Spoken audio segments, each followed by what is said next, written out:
Salam saudaraku yang dikasih Tuhan. Mari kita bersama-sama hari ini, hari yang penuh dengan kebahagiaan, penuh dengan damai sejahtera daripada Tuhan. Kita merenungkan kebenaran firman Tuhan dalam Kisah Para Rasul pasal 1 ayat 12 sampai ayat yang ke-14. Demikian firman Tuhan. Maka kembalilah rasul-rasul itu ke Yerusalem dari bukit yang disebut Bukit Jaitun, yang hanya seperjalanan Sabat jauhnya dari Yerusalem. Setelah mereka tiba di kota, naiklah mereka ke ruang atas tempat mereka menumpang. Mereka itu ialah Petrus dan Yohanes, Yakobus dan Andreas, Filipus dan Thomas, Bartolomeus dan Matius, Yakobus bin Alfeus dan Simon orang Selot, dan Yudas bin Yakobus. Mereka semua bertekun dengan sehati dalam doa bersama-sama dengan beberapa perempuan serta Maria ibu Yesus dan dengan saudara-saudara Yesus. Bapak Ibu saudara yang dikasih Tuhan, hari ini kita bersama-sama membahas satu topik, yaitu menanti janji Tuhan. Menanti atau menunggu. Benarkah apa yang disampaikan banyak orang bahwa menanti atau menunggu itu adalah pekerjaan yang membosankan? Mungkin bagi sebagian orang, tapi mungkin tidak bagi sebagian orang. Dalam hal apa? Artinya kalau itu menunggu, mungkin bantuan hari-hari ini saya pikir orang tidak akan bosan karena menunggu sesuatu yang dinantikan. Kemudian orang menunggu di bank, saya pikir tidak membosankan juga karena ada harapan, walaupun kalau terlalu lama juga menjenuhkan. Ibu bapak saudara yang dikasih Tuhan, Abraham pernah menunggu janji Tuhan tentang hadirnya seorang anak yang dijanjikan. Dalam Kejadian pasal 15 dicatat di sana. Tapi dalam perkembangannya sudah sekian lama, hampir 15 tahun. Dalam pasal 16 Kejadian ayat 1 sampai ayat 6, akhirnya Abraham melalui apa yang diusulkan istrinya Sarah, Abraham menikahi, yaitu Hagar, perempuan dari Mesir, sehingga lahirlah Ismail saat ia berumur 86 tahun. Kemudian kita melihat pengalaman Raja Saul ketika menanti kedatangan Samuel. Pada waktu itu Israel mau berperang dengan Filistin, sedang mendekati, bagaimana Filistin dekat sekali dengan orang-orang Israel. Sedangkan Saul menanti kedatangan Samuel untuk membakar korban bakaran sebelum perang dimulai. Karena ketidaksabarannya, maka ia membakar korban bakaran yang sesungguhnya itu adalah tugasnya imam. 1 Samuel pasal 13. Dan akhirnya hal ini tidak menyenangkan hati Tuhan.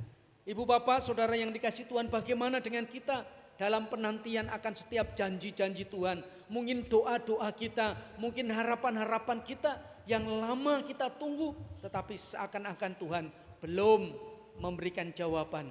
Ibu bapak, mari kita lihat teladan para murid dalam Kisah Para Rasul pasal 1 ayat 12 sampai 14. Bagaimana sikap para murid dalam menanti janji Tuhan? Yang pertama adalah tetap taat.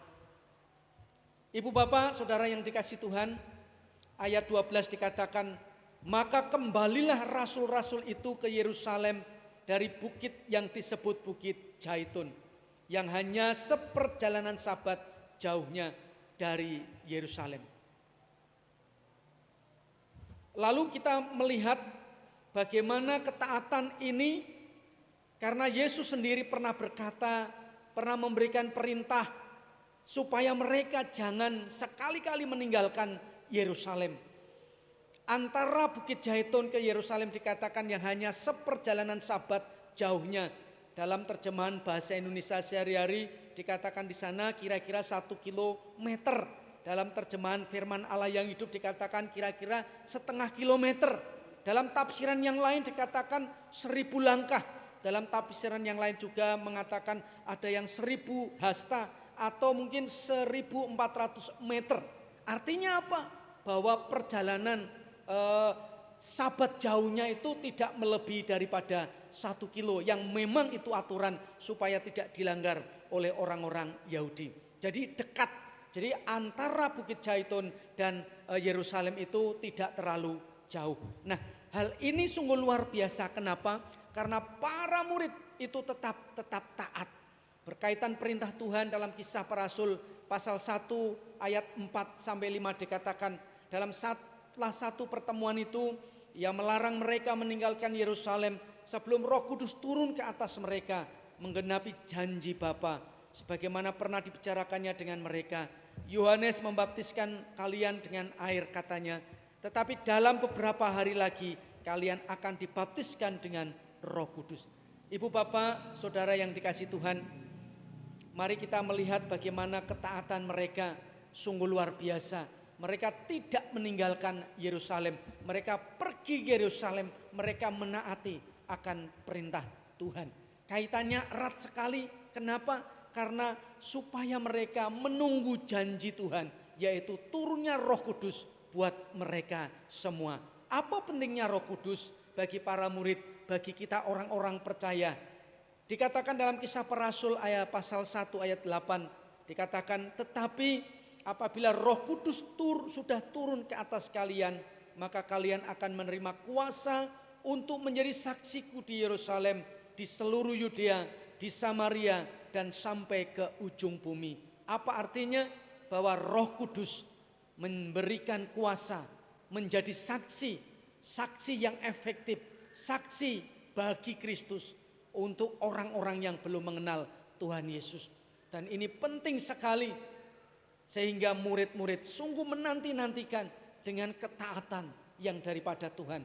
Sesungguhnya Roh Kudus juga sebagai penolong dalam Yohanes pasal 14 ayat 16, sebagai roh kebenaran dalam Yohanes 14 ayat 17, Yohanes 16 ayat 13, sebagai penghibur Yohanes 14 ayat 26, dan juga sebagai meterai bagi orang percaya dalam Efesus pasal 1 ayat 13 sampai 14. Ibu bapak, saudara yang dikasihi Tuhan, hal pertama yang dilakukan para murid dalam menanti janji Tuhan, mereka tetap taat, melakukan apa yang dikehendaki oleh Tuhan. Bagian yang kedua, apa yang dilakukan para murid yang bisa menjadi teladan dalam kehidupan kita saat kita menanti janji Tuhan. Yang kedua adalah berdoa. Dalam pasal 1 ayat 13 sampai ayat 14. Ayat 13 menjelaskan, yaitu mereka itu siapa, para murid itu siapa. Dikatakan setelah mereka tiba di kota, naiklah mereka ke ruang atas tempat mereka menumpang. Mereka itu ialah Petrus dan Yohanes, Yakobus dan Andreas, Filipus dan Thomas, Bartolomeus dan Matius, Yakobus bin Alpeus dan Simon orang Selot, dan Yudas bin Yakobus, ditambah beberapa perempuan, juga ibu Yesus yang bernama Maria, ditambah saudara-saudara Yesus yang dulunya tidak percaya, tetapi ketika Yesus mati, bangkit dan hidup, mereka percaya kepada Yesus sebagai Tuhan dan Juru Selamat. Ditambah lagi dengan beberapa para murid yang lainnya yang sering disebut dengan 70 murid. Jadi jumlah mereka semua diperkirakan adalah hampir 120 orang. Dan yang menarik ibu bapak, mereka berdoa. Dikatakan mereka semua bertekun dengan sehati dalam doa bersama-sama. Bertekun dalam doa artinya adalah seperti dalam kaitan Matius pasal 7 ayat 7 sampai 8. Kata bertekun itu artinya terus menerus. Meminta, mencari, mengetuk pintu terus menerus. Dalam Lukas pasal 18 ayat 1 sampai 8 dikatakan Tuhan memberikan pengajaran supaya apa? Bertekun dalam doa artinya tidak jemu-jemu. Kemudian dalam bagian itu dikatakan siang malam berseru-seru kepada Tuhan. Dan ketahuilah, ketekunan dalam doa mendatangkan apa? Tuhan tidak mengulur-ulur waktu. Tuhan pasti memberikan tepat pada waktunya. Tuhan tidak akan menunda-nunda. Pasti Tuhan akan memberi jawaban yang tepat pada waktunya. Kemudian kata sehati dalam doa Sehati artinya apa? Sepakat, satu hati. Dalam Matius pasal 18 ayat 19 sampai 20 dikatakan, dan lagi aku berkata kepadamu, jika 2 orang daripadamu di dunia ini sepakat meminta apapun juga, permintaan mereka itu akan dikabulkan oleh Bapakku yang di surga. Sebab di mana 2 atau 3 orang berkumpul dalam namaku, di situ aku ada di tengah-tengah mereka. Sehati dalam doa artinya mereka sepakat, mereka satu hati, meskipun latar belakang yang berbeda, meskipun berbeda hal yang lain mungkin dalam kehidupan mereka, tapi mereka tahu dalam doa mereka harus sehati. Ibu bapak, saudara yang dikasih Tuhan, bagaimana dengan kita? Kalau janji Tuhan itu sesungguhnya sudah digenapi, yaitu di dalam hari Pentakosta, di mana 1 minggu yang akan datang kita akan memperingati hari Pentakosta. Para murid menerima Roh Kudus yang memberi kuasa untuk mereka bersaksi, menyaksikan kebaikan Tuhan, menyaksikan akan Yesus sebagai Tuhan dan Juru Selamat. Karena apa? Mereka tetap taat. Mereka melakukan apa yang menjadi perintah Tuhan dan mereka berdoa dengan tekun dan sehati. Saudaraku yang dikasih Tuhan, Roh Kudus telah kita terima. Roh Kudus telah yang dijanjikan telah kita terima menjadi meterai dalam kehidupan kita dan memberi kuasa dalam kita bersaksi di tengah-tengah kehidupan.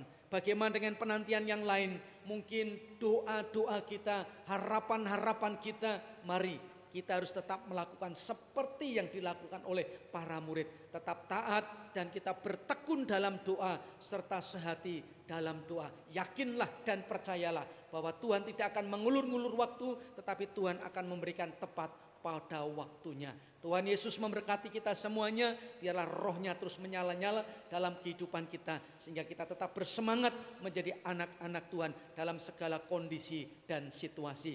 Tuhan Yesus memberkati. Amin.